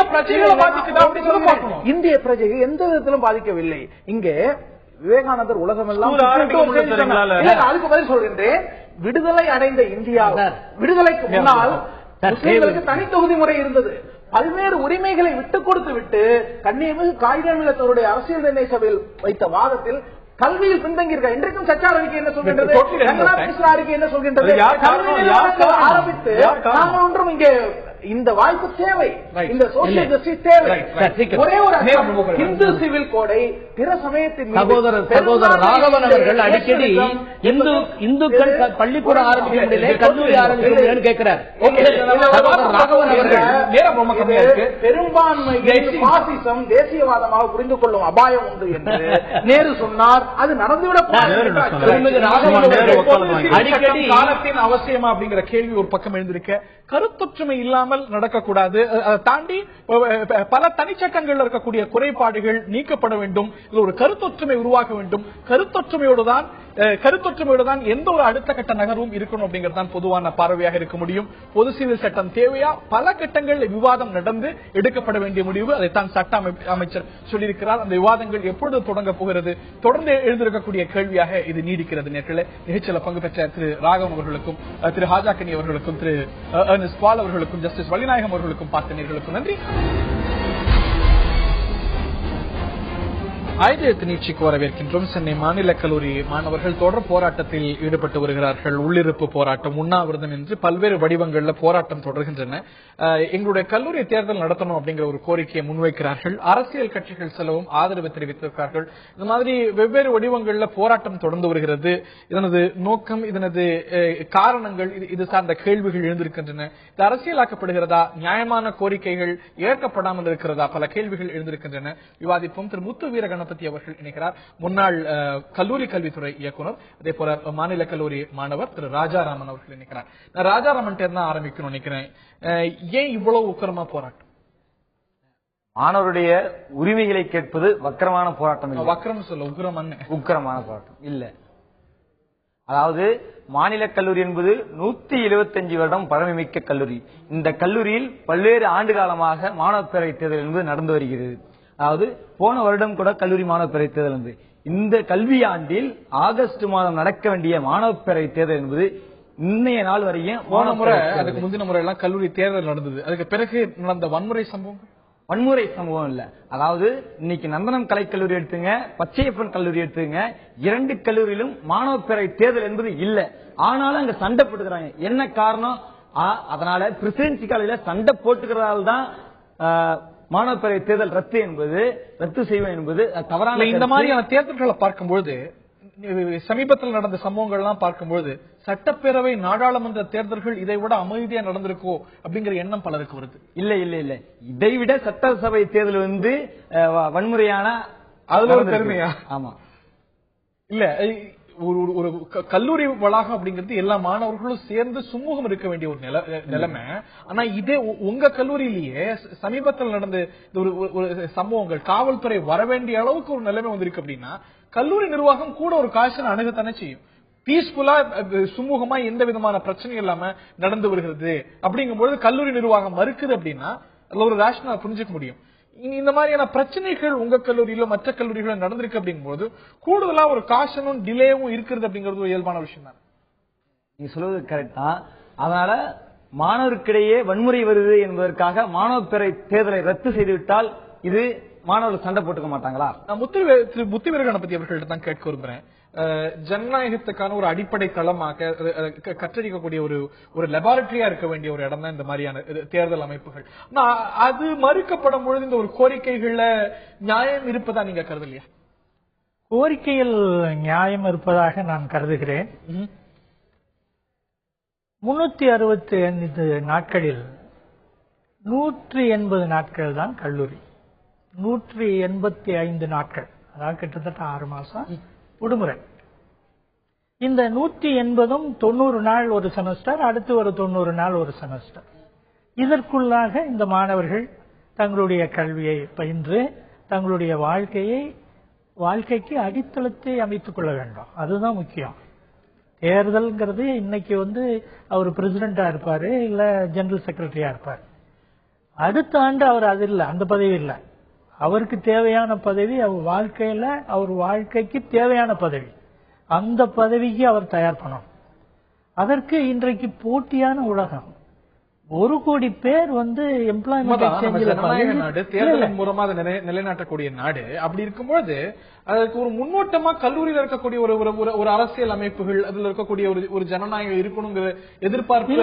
அந்த எதிர்பார்ப்புகள் நியாயமானது. இதுவரைக்கும் நடத்தப்பட்டது, மறுக்கப்படவில்லை. எத்தனையோ முறை பார்த்தீர்கள் என்று சொன்னால், நானே கல்லூரி கல்வி இயக்குநராக இருக்கும் பொழுது ஸ்டேட் முழுவதும் தேர்தல்கள் நடத்தப்பட்டது. தேர்தல்கள் நடத்த வேண்டும் என்று மாணவர்கள் போராடினார்கள். அதை ஏற்றுக்கொண்டு தேர்தலை நடத்தினோம். ஆனால் தேர்தல் நடத்தப்பட்டு அங்கு மாணவர்களிடையே சிறு சிறு குழுக்களாக பிரிந்து அது அரசியல் புகுந்து அங்கே அவர்களுக்குள்ளே ஒரு பிரிவினை ஏற்படும் போதுதான் அந்த கல்லூரி நிர்வாகம் ஏதோ ஒரு காரணத்தை, ஒரு நல்ல காரணத்தை, நல்ல நோக்கத்தோடு தான் ஒரு முடிவை எடுப்பார்கள். நீங்க எவ்வளவோ கல்லூரிகள்ல தேர்தல் நடக்குது. JNU மாதிரி பல வளாகங்களை நீங்க சுட்டி காட்டலாம். அங்கேருந்து மிகச்சிறந்த அரசியல் தலைவர்கள் உருவாயிருக்காங்க. இதே மாநில கல்லூரியிலிருந்து மிகச்சிறந்த தலைவர்கள், மிகச்சிறந்த வல்லுநர்கள் நேம் இந்த ஃபீல்ட் அந்த துறையில வந்திருக்காங்க. அப்படி இருக்கும்போது ஒரு பிரச்சனை வருது அப்படிங்கிறதுக்காக நடத்தாம இருக்கணுமா? நீங்க மாநிலத்துல ஒரு பிரச்சனை, ஒரு சட்டம் ஒழுங்கு பிரச்சனை இருக்குனால அந்த தேர்தலை ரத்து செய்யறது இல்லையே, அதே முறையை நம்ம வந்து கல்லூரியில் ஏன் பின்பற்றக்கூடாது? நிச்சயம் உங்களுடைய கருத்தை நான் ஏற்கிறேன். மாண்புமிகு நமது ஜனாதிபதி அப்துல் கலாம் அவர்கள் சென்ட் ஜோசப்ஸ் கல்லூரியிலே படித்தார். அவர் எந்த மாணவர் தலைவரும் கிடையாது. அவரு ஒரு சாதாரண மாணவர். அவர் ஜனாதிபதி ஆனார். அது அவருடைய முயற்சியின் காரணமாக, அவருடைய திறமையின் காரணமாக அவர் ஜனாதிபதி ஆனார். ஆகவே கல்லூரியில் இருக்கக்கூடிய தலைவர்கள், இந்த குழுக்களாக இருக்கக்கூடியவர்கள் எல்லாம் அரசியல் தலைவர்களாக மாறிவிட முடியாது, மக்களுடைய செல்வாக்கையும் பெற முடியாது. அதற்கென்று அரசியல் கட்சிகள் இருக்கிறது, அதோடு இவர்கள் இணைந்து கொள்கிறார்கள். இவர்களுக்கு பயிற்சி அளிக்கப்படுகிறது. உதாரணமாக சொல்ல வேண்டும் என்று சொன்னால், எல்லா கல்லூரிகளிலும் எல்லா கட்சியினுடைய மாணவர் அணியும் இருக்கிறது.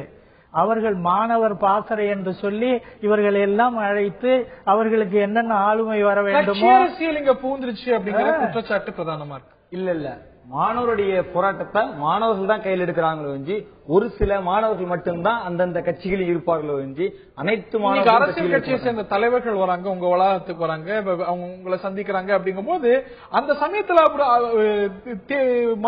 கல்லூரி நிர்வாகத்துடைய ரிசர்வேஷன்ஸ்ல சில நியாயங்கள். அதாவது அரசியல் கட்சி தலைவர்கள் ஒரு முன்னாள் கல்லூரி மாணவர் ஏன் பல அமைப்புகள் வந்து ஆதரவு தெரிவிக்குது.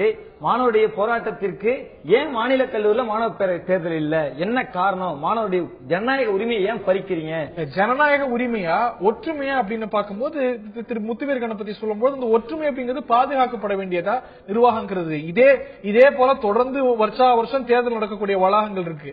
இங்க நடந்தது போல வன்முறைகள் அங்க பதிவாகல. இந்த வன்முறைக்கான முன்னுதாரணம் இருக்கும்போது நிச்சயமா ஒரு காஷன் எடுக்குமா எடுக்காதா?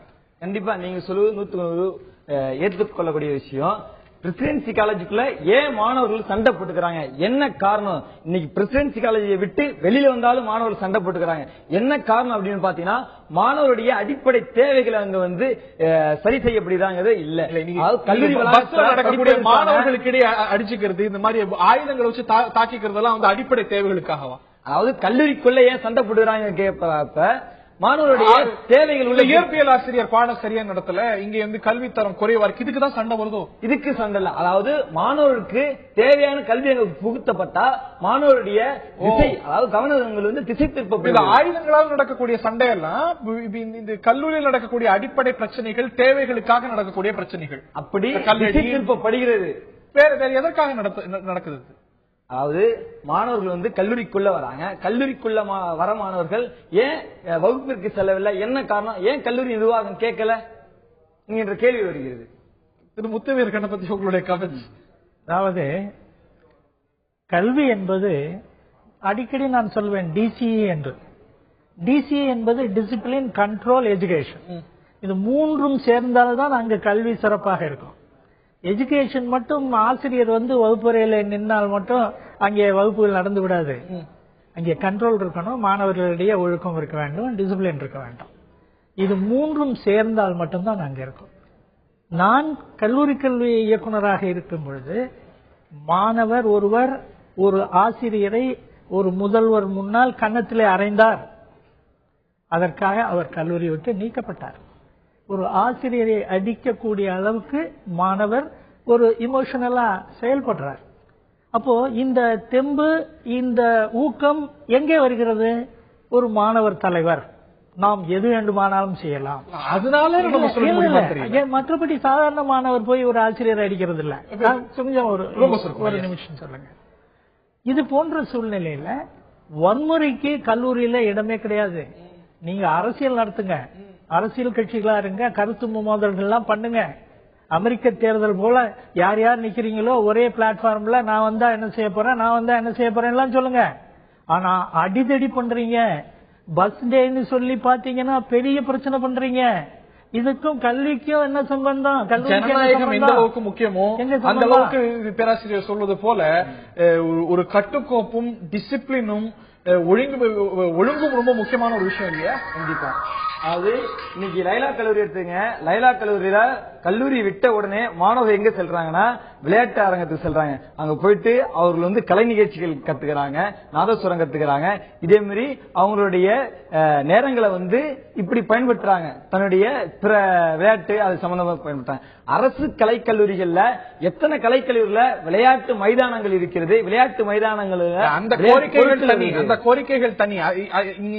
அதற்கும் இந்த தேர்தல் நியாயம் இருக்கு. ஆனா அதுக்கு கையாளக்கூடிய முறைகள், அங்க ஒரு வன்முறை போகும்போது, அதுவும் தேர்தல்களால் வன்முறை வந்தபோது இதெல்லாம் விமர்சன பார்வை கூட அதற்காக முதலமைச்சருடைய வாகனத்தை மதிப்பது அப்படிங்கறதெல்லாம் அதீதமோ அப்படிங்கிற ஒரு பார்வை வருது.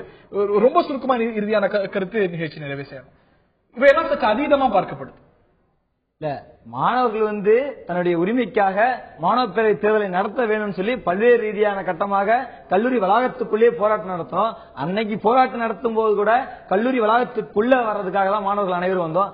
ஆனா கல்லூரி வளாகத்தை கேட்ட பூட்டு போட்டிட்டு மாணவர்களை வெளியிலே நிக்க வச்சு மாணவர்களை தடியடி நடத்துறாங்க. ரைட். இந்த குற்றச்சாட்டுகள் ஒரு பக்கம் இருக்கே, இது ஒரு கோரிக்கைகள் இருக்கக்கூடிய நியாயம் ஒரு பக்கம் இருந்தாலும் கூட இவை எல்லை மீறக்கூடாது, அதீதமாக செல்லக்கூடாது அப்படிங்கிற ஒரு பார்வை இருக்கவே செய்கிறது. ஒரு கோரிக்கைகள் செவி சாய்க்கப்படணும், அதனால தான் இந்த ஒரு முறைகளுக்கு நாங்க ரிசார்ட் பண்றோம் அப்படிங்கிறது மாணவர்கள் தரப்பு எண்ணமாக இருக்கிறது. இது போன்ற ஒரு பிரச்சனைகள் அதிகமாகாமல் பார்த்துக் கொள்ள வேண்டிய பொறுப்பு அரசுக்கு இருக்கிறது, மாநில நிர்வாகத்துக்கு இருக்கிறது. அதே போல ஒரு ரிஸ்டைன் கடைபிடிக்கக்கூடிய, ஒரு கட்டுப்பாட்டோடு இருக்கக்கூடிய ஒரு கடமை மாணவர்களுக்கு இருக்கிறது. அது ஒரு கல்விக்கான ஒரு வளாகம், ஒற்றுமை இருக்க வேண்டும். ஒரு தேர்தலானது ஜனநாயகத்தை வளர்க்க, மாணவர்களுடைய வேற்றுமையை அதுவே வளர்க்குமானால் நிச்சயமாக கல்லூரி நிர்வாகத்துக்கும் சில ரிசர்வேஷன்ஸ் இருக்கிறது. கோரிக்கைகள் இருக்கக்கூடிய நியாயம் பார்க்கப்பட்டு இந்த ஒரு பிரச்சனை சுமூகமாக தீர்க்கப்பட வேண்டும் அப்படிங்கறத எல்லாருடைய எதிர்பார்ப்பாகவும் இருக்கிறது. நிச்சயம் பங்கு பெற்ற திரு முத்துவேல் கணபதி அவர்களுக்கும் ராஜாராம் அவர்களுக்கும் பார்த்த நேயர்களுக்கும் நன்றி, வணக்கம்.